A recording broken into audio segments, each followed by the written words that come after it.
Señores, gracias por continuar con nosotros. Hoy en nuestra entrevista VIP de Por Aire, Mal y Tierra abordaremos el tema de la Ley de Regulación de Medios en la República Dominicana. Nos acompaña un destacado profesional del periodismo con una amplia trayectoria en comunicación. Periodista en Teleuniverso, especializado en comunicación política y marketing digital. Productor y conductor del programa Sábado al Día. Maestro de ceremonias. Su experiencia lo posiciona como un referente en el periodismo. Damos la bienvenida a Luis Manuel Flores. Bienvenido, Luis Manuel. Es un honor tenerte con nosotros. Hermano Pedro, muchísimas gracias por la nueva invitación. Cada vez que tengo la dicha de asistir a este programa representa un gran privilegio. En el último renglón de Maestría de Ceremonia, ojalá se me abran los campos para competir con Jaime Tomay. Porque él dice que él es el mejor del país. No, entonces, que es el mejor. No, sin duda. Tú aspiras. Yo aspiro, por lo menos a llevarle la maleta.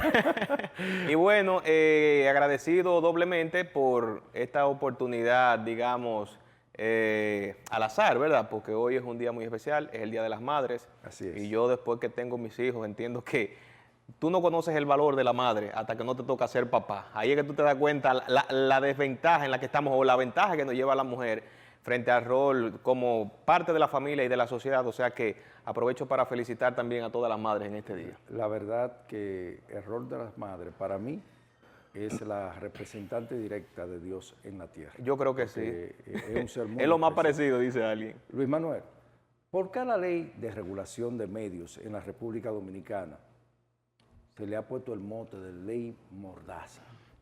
Bien, yo he estado analizando la conducta que ha tenido la sociedad ante este proyecto, que era una demanda a voces ya. Estábamos hablando de una ley del año 1961, Ley 6132, que fue establecida. Es el marco jurídico para la regulación de los medios de comunicación y la libertad de pensamiento en el país, establecida en ese contexto durante un gobierno, digamos, transitorio, luego de la caída de la dictadura de Trujillo. Y bueno, era una demanda ya insaciable para que actualizáramos este esquema. Y entonces yo me he quedado pensando el por qué tanta controversia y tanto rechazo a este proyecto. Y lo primero es, desde el punto de vista psicológico, pues el ser humano, Pedro, tiene una vocación de rechazo a todo aquello que entienda, busca regular sus libertades o limitar sus libertades y atente contra la autonomía que tenemos, en este caso, de un esquema democrático como ciudadanos, ¿verdad? Y eso entonces, sumado al hecho de que educacionalmente, como somos parte de un país en vía de desarrollo, pues nos limita la comprensión de muchas cosas y entonces lo que hacemos es catalogar inmediatamente, sin analizar un proyecto a profundidad, esta ley, por ejemplo, como Mordaza o cualquier otro proyecto que entendamos pueda afectarnos en el esquema o la dinámica que vivimos. Y asimismo debo de decir como preámbulo, Pedro, que debo de ser muy cuidadoso con lo que he analizado y con lo que he expresado, porque yo creo que responsablemente he asumido posiciones, porque soy periodista, me he formado en el periodismo, vivo de esto y permanentemente tenemos que estar monitoreando cualquier mala intención que pueda haber con todo aquello que representa la libertad de prensa, libertad de pensamiento y libertad de expresión. Pero, dicho esto, creo que ahí tendríamos una explicación, digamos, básica del por qué entonces tanto rechazo. Si tú te fijas, por ejemplo, en el título de este proyecto, que es un proyecto que está en curso y valga lo que voy a decir, hay aspectos que pueden cambiar en lo adelante porque es un proyecto que los senadores están discutiendo ahora en una comisión y lo que se ha estudiado podría cambiar en cualquier momento. O sea que podemos estar atentos a eso. Entonces, yo creo que en el caso de este proyecto, si tú lo miras, no habla en su titularidad de proyecto de regulación de medios de comunicación. Habla proyecto de medios de comunicación y en este caso, pues la novedad, medios digitales, que es una necesidad del propio Indotel en el esquema entonces sistemático, también ha establecido la necesidad de actualizar su legislación. Y entonces, en esta sociedad, pues, lo primero es catalogar de ley Mordaza un proyecto que es necesario, que ha sido consensuado y que ha sido demandado hace años. ¿Para qué? No para regular un contenido, una información que cualquier ciudadano pueda ofrecer, sino para hacer asumir responsabilidades luego de la difusión de una información, malintencionada o no. Entonces yo creo que para ser justos y sin caer en cualquier tipo de juego político o politiquero, la realidad es que todos tenemos que asumir responsabilidades por el rol que tenemos en nuestra sociedad. Las libertades son indiscutibles, pero todo tiene que tener un derecho, ¿verdad? Todo tiene que tener un límite porque, como decía Benito Juárez, pues tú tienes un derecho que llega hasta donde llega el mío. Y yo creo que en eso es que tenemos que enfocarnos en torno a este proyecto de ley. Creo que erróneamente o por beneficios o por conveniencia no se ha querido asimilar así, pero no veo por qué tratar el proyecto como un proyecto que viene siquiera a regular los medios, viene a asumir, a hacer que se asuman responsabilidades por lo que se diga o lo que se haga en un medio de comunicación. ¿Cuál sería el objetivo principal de esta ley? Bueno, precisamente establecer responsabilidades, y quiero hacer un paréntesis para irme un poquito a quizás a un tema que más adelante trataríamos. Establecer quizás sanciones que en ningún caso habla el proyecto de sanciones de cárcel, como se dice vulgarmente. El proyecto en ninguna parte habla de una sanción tan severa como que te van a mandar a la cárcel o te van a establecer un proceso siquiera penal por un acto de difamación o injuria. A pesar de que hay declaraciones injuriosas que pueden atentar contra tu vida y tú podrías considerarlo penalmente, pero en el proyecto, pues lo que hemos leído, y repito, es un proyecto que puede cambiar en su forma, en su contenido, en lo adelante. Lo que se habla son de sanciones que podrían ir desde la suspensión del medio que emite esa información o ese periodista hasta 90 días, o sanciones más leves que tendrían que ver con suspensiones de 10 días a 30 días y el pago de salarios mínimos del sector público, una determinada cantidad de salarios mínimos de acuerdo a la gravedad de la información y la difamación que represente. Pero ciertamente este proyecto, para responder a tu pregunta, lo que viene es a dar regulación a todo lo que está pasando y además adecuar nuestro sistema de comunicación social al esquema de los medios digitales. Si tú te fijas, por ejemplo, en las políticas que tienen algunas plataformas digitales como YouTube, que es la más recurrente en nuestro país, te darás cuenta que quizás imponen sanciones y modifican contenidos sin que haya ningún tipo de control o aversión de parte del Estado. Tú como persona particular mucho menos puedes hacer nada. Entonces, este proyecto incluso, más que al usuario, a la persona física, lo que viene es a poner mayor regulación a las plataformas digitales, porque se habla de la novedad de la inclusión de las plataformas digitales dentro de la discusión, pero si tú lees el cuerpo de este proyecto, te das cuenta que el mayor énfasis se hace en los medios de comunicación, entiéndase tradicionales, y en los medios de comunicación o plataformas digitales, que son los más imprescindibles en este momento. Y al final del camino entonces nos damos cuenta que la gran parte de los medios tradicionales, Pedro, entiéndase periódicos de circulación nacional, ya migraron a la parte digital. O sea que, en cierto sentido, lo que viene a hacer énfasis este proyecto, pues es a poner un marco de regulación a las plataformas. El caso de la persona en particular, al principio se habló del tema de la ley Mordaza, y en el cuerpo de considerandos de la ley te habla que toda persona tiene el derecho a expresar libremente sus ideas, sus pensamientos, y quienes han catalogado de hecho, Pedro, esta ley como una ley Mordaza, son los que te dicen, bueno, por eso está consignado en el artículo 49 de la Constitución, es verdad, pero difícilmente te hablan del artículo completo con todos sus incisos o numerales, en donde te pone las condicionantes para tú ejercer la libertad de expresión. El artículo 49, en sus incisos, te indica, es verdad, tienes derecho a expresar tus pensamientos, ideas, atento a cualquier injuria, cualquier difamación, cualquier tipo de calumnia contra una persona, palabras más, palabras menos, pues tú también debes de ser objeto de un proceso, si así quien se siente ofendido lo considere. Entonces, básicamente es eso, es un proyecto que viene a actualizarse propiamente la Ley 6132 en tiempo, espacio y sociedad, y que viene a conjugar entonces la dinámica de los medios tradicionales y los medios digitales. ¿No habría como una retaliación, un pare de los medios tradicionales en contra de las redes sociales? o no se da en ese caso? Mira, en este tipo de casos no, por lo que te explicaba, ya tú tienes, no sé, podríamos mencionar 1, 2, 3 periódicos de los principales de circulación nacional, y cuando tú mides entonces los principales medios o los más influyentes en términos digitales, te das cuenta que son también los que en un momento los que fueron tradicionales o físicos. Entonces no creo que hay algún tipo de disputa en este caso. No creo que haya una discusión sobre la convivencia de ambos esquemas de medios, tradicionales y digitales. O sea que, a fin de cuentas, lo que trata esto es sobre las responsabilidades a la hora de informar, a la hora de adquirir información también, y a la hora del ciudadano o empresa comunicacional tener acceso a los medios de comunicación. Pero hay algo también importante, y es justamente el acceso al Internet en este esquema digital.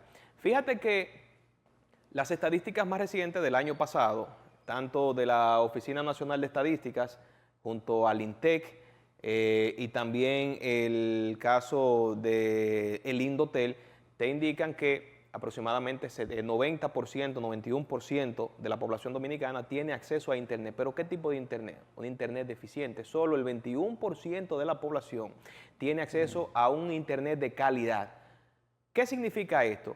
Que hasta para el ejercicio propio de la información, que comprende buscar, recabar, investigar cualquier tipo de información de carácter público o privado, pues esto puede constituir un obstáculo a la hora entonces de agotar cualquier tipo de este proceso. Si tú tienes un Internet deficiente, en este esquema en donde el Internet, la digitalización es lo más relevante, entonces eso obstruye tu proceso investigativo, valga la redundancia. Entonces hace mucho énfasis la ley en esta parte, en el acceso igualitario o equitativo de la población a los medios de comunicación y al Internet. Entonces, a la calidad del Internet. O sea que a partir de la promulgación de esta ley, con sus modificaciones o no, pues el Estado deberá enfilar sus cañones a los trabajos que busquen mejorar entonces la calidad del Internet y todo lo que tiene que ver con esto. ¿Qué organismo o entidades son responsables de supervisar y aplicar dicha ley?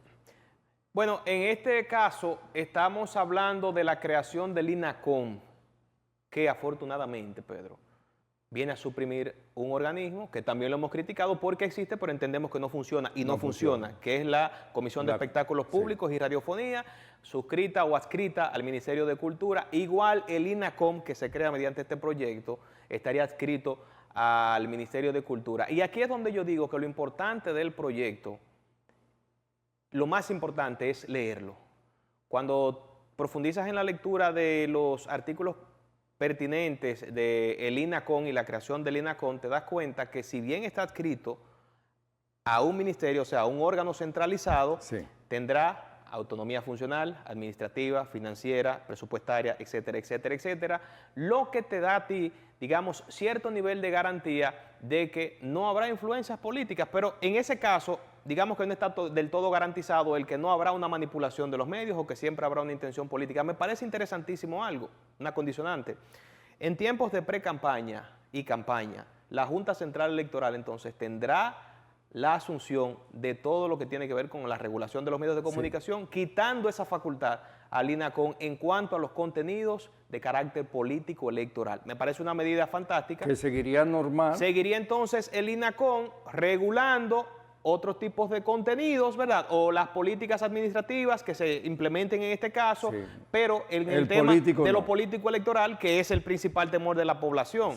Y parecería que, quiero hacer el aclarando, Pedro, porque parecería que al favorecer este proyecto, estoy fungiendo como una especie de vocero del gobierno o haciendo alguna apología al trabajo que ha hecho esa comisión. No, si tú hablas con quienes han integrado esa comisión, pues sencillamente tú vas a coincidir que se ha logrado un proyecto favorable. Podría tener sus puntos débiles, podría tener sus sombras como todo proyecto, podría tener sus insatisfacciones en algunos sectores que no se sintieron considerados. Sin embargo, creo que la comisión estuvo integrada por personas de diversas líneas, de diversos pensamientos, de diversos sectores, y se habla, por ejemplo, del caso de Nanfi Rodríguez, lo que te dice que si tú quieres mirarlo así, desde el punto de vista de la relación política que pueda tener esa comisión con el gobierno, entonces hay gente que te va a decir, no, pero Nanfi es de la línea de Leonel Fernández, entonces un opositor o el principal partido de oposición. O sea que yo creo que el trabajo que se hizo en este caso fue bien consensuado, entendiendo a todos los sectores de la República Dominicana y además bien actualizado, que es lo que más se demandaba desde las esferas profesionales de la comunicación. Entiéndase también que este proyecto no, como han dicho muchas personas, no viene a otorgar exclusivamente el derecho de informar y de investigar o de denunciar al periodista profesional. No, cuando te das cuenta entonces de las condiciones que pone, sencillamente para ser, por ejemplo, parte del INACOM, del instituto que se crea, ¿verdad?, para hacer cumplir todas las disposiciones de esta ley, te habla a ti de personas que pueden ser bien comunicadores, periodistas, abogados o personas relacionadas a la Facultad de Humanidades, porque hay muchas personas que dicen, no, eso es para que la ciudadanía no opine y no se ejerce el periodismo ciudadano. No, nada que ver. Yo creo que ha sido muy diverso y entonces el INACOM pues estará fungiendo como ese órgano encargado de verificar que se cumplan las disposiciones de esta ley. Tiene, yo pienso, unas características, unas disposiciones bien interesantes sobre la movilidad o inamovilidad de los miembros del Consejo Directivo dentro del INACOM. Yo pienso que se juega con la pluralidad de manera muy favorable en el caso de la creación del INACOM. Y claro, todo lo que yo estoy planteando puede sonar muy bonito, pero si tú te das cuenta, ese es el problema que tenemos en nuestro país. Las leyes dicen lo que hay que hacer. El problema está en la fiscalización y en la aplicación de la ley. Tú que trabajas aquí, Pedro, con el tema del tránsito, sabes que tenemos quizás una ley muy completa con la 6317, pero no se cumple, ni siquiera mínimamente. Entonces, cuestionantes sobre el proyecto como tal siempre puede haber. Sí, pero bueno, en el caso de las leyes en sentido general, siempre ha sido la queja. Tenemos las leyes, pero no se cumplen. Uno espera que con este proyecto, pues, sí se pueda hacer valer las disposiciones, claro que sí. Mejorar. Luis Manuel, nos quedan 4 minutos, pero hay 2 preguntas que no puedo dejar de hacerte. Claro. Y es, ¿qué sanciones establece la ley para los medios que incumplan estas disposiciones? Bueno, justamente te mencionaba ahorita sobre la gravedad o la gradualidad en la gravedad de las sanciones y dependiendo de lo que disponga el tribunal competente en los casos, ¿verdad?, en que se incurra, una persona, entienda, se incurra en una acción de difamación, pues estaríamos hablando de penalidades de suspensión de los medios que difundan estas informaciones. El otro aspecto, para relacionarlo con eso, es la censura previa. En su cuerpo de considerandos garantiza entonces que toda persona tiene el derecho a la censura previa y que los periodistas, entiéndase, los periodistas de ejercicio profesional no pueden ser violentados en cuanto a su cláusula de conciencia ni objetados tampoco en el ejercicio de su censura previa. Ya ha llegado el tema entonces de un acto difamatorio, o sea, si lo considerase un actor político, ¿verdad?, pues se incurriría en un proceso que se determinará allí si hay una gravedad de sanciones que puede ir, como te dije, de 10 a 30 días de suspensión de la plataforma o hasta 90 días de suspensión de la plataforma, entiéndase, para difundir su contenido y una cantidad determinada de salarios mínimos. En lo que vi del proyecto no se habla de cárcel en ningún momento. Entonces, favorables respecto a lo que tenemos hoy en día. Definitivamente. Porque ahora uno puede decir cualquier cosa que lo puede llevar a la cárcel. Yo creo que sí. De hecho, repito, aquí te dice, tú puedes decir lo que tú entiendas. Aquí no se está conculcando ningún tipo de derecho, mucho menos este derecho fundamental que es de opinar, de informar o de expresar lo que se siente. Ahora, asume responsabilidades y yo creo que ha sido el gran problema que tenemos en este contexto, el anonimato que tantos daños nos hace, ¿verdad? Y si tú entiendes que debes hacer una denuncia en anónimo, pues hazla. Ahora, si la persona que se considera afectada decide emprender un proceso contra ti, pues llegará el momento que tú tendrás que dar la cara para sustentar esa denuncia que has hecho. ¿De dónde tú la sacas? Claro que sí. La siguiente pregunta. ¿De qué manera la ley garantiza la libertad de expresión y evita la censura en los medios de comunicación? No, la misma ley te va definiendo en el desarrollo de sus capítulos que cada persona además tiene acceso y desde los medios incluso tradicionales se les debe garantizar la participación abierta e irrestricta, ¿verdad?, sobre un tema de interés público. Los medios tradicionales, entiéndase radio, televisoras, debe garantizar la participación de la ciudadanía, entiéndase grupos comunitarios, entiéndase como personas particulares, para que expresen y difundan sus criterios respecto a los temas que son de interés colectivo. Entonces, de esa forma yo creo que la ley garantiza este aspecto y además el caso de la creación del INACOM y con toda la diversidad de criterios que te he expuesto, yo pienso que hay un gran nivel de garantías. Ahora, claro que sí, igual que todo, repito, esto debe de ser objeto de seguimiento por parte de los periodistas, los abogados y de la población en sentido general. Entonces, para ti, en 30 segundos, a nivel general, lo que tú has podido ver, lo que has podido leer, escuchar, la ley viene a tener un aspecto más positivo que lo que pueda llamarse negativo o mordaza. No, definitivamente es una ley favorable.